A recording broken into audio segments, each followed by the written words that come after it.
NASA to launch Carbon Observatory, presented by Science at NASA. In the lexicon of climate change, one word appears more often than any other: carbon.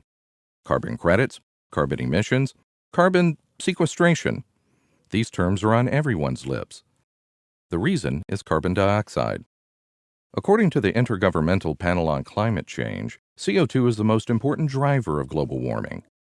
At approximately 400 parts per million, atmospheric carbon dioxide is now at its highest level in at least the past 800,000 years.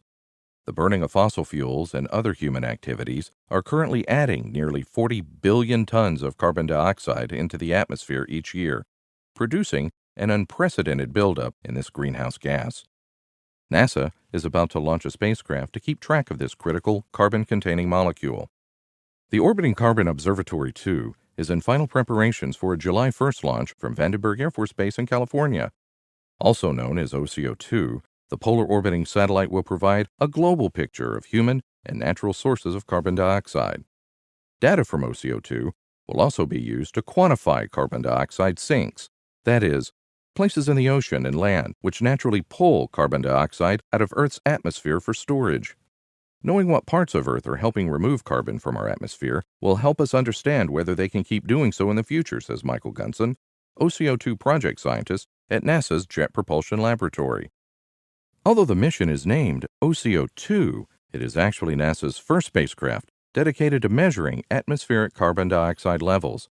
The original OCO spacecraft, launched from Vandenberg more than 5 years ago, never reached orbit because of a separation anomaly in the launch vehicle. OCO2 is NASA's second attempt. It's coming just in time. Greenhouse gases like CO2 trap the sun's heat within Earth's atmosphere.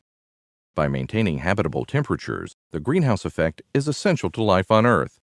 However, increasing CO2 levels may have given our planet too much of a good thing. Most scientists agree that increased carbon dioxide from human activities, particularly fossil fuel burning and deforestation, has thrown Earth's natural carbon cycle off balance. Global surface temperatures are increasing and changing our planet's climate. Currently, less than half of the carbon dioxide emitted into Earth's atmosphere by human activities stays there. Some of the extra CO2 is absorbed by Earth's oceans. Natural land sinks take up the rest, but the amounts of CO2 taken up at various locations on the Earth's surface are not well understood. OCO2 scientists hope to coax these sinks out of hiding. Quantifying these sinks now will help us predict how fast CO2 will build up in the future, adds Gunson. Data from this mission will improve the accuracy of global climate change predictions. OCO2 detects carbon dioxide using 3 onboard spectrometers. These devices work by spreading sunlight into its constituent colors. CO2 reveals itself by absorbing certain colors as sunlight crosses through the atmosphere. In this way, the new spacecraft will dramatically increase the number of observations of carbon dioxide, collecting hundreds of thousands of measurements each day when the satellite flies over Earth's sunlit hemisphere. OCO2 measurements will be combined with data from ground stations, aircraft, and other satellites to help answer key questions about carbon dioxide and climate change. The director of NASA's Earth Science Division, Michael Freilich, sums it up.